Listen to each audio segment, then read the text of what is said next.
بسم اللہ الرحمن الرحیم۔ آج ہم حدیث نمبر 9 میں المؤمن غر کریم، ترجمہ مومن بولا بالا شریف ہوتا ہے۔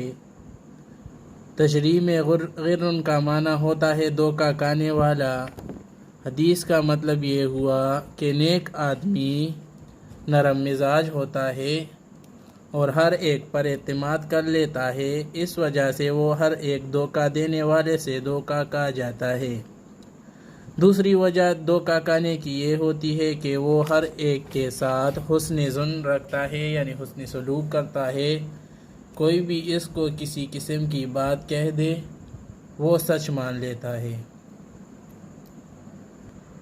حدیث نمبر 10 میں فاجر کمینہ ہوتا ہے۔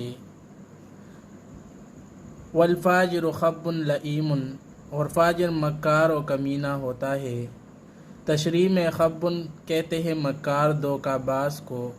حدیث کا مطلب یہ ہوا کہ فاسق و فاجر دھوکہ باز اور مکار ہوتا ہے اور کسی سے دھوکہ نہیں کھاتا، مگر یہ کہ کوئی اس سے بھی بڑا دھوکہ باز اور مکار ہو، اور جب اس کو کسی نے دھوکہ دے دیا تو پھر یہ شب و روز اسی فکر میں رہتا ہے کہ کب میرا بس چلے اور میں اس سے بدلہ لے لوں۔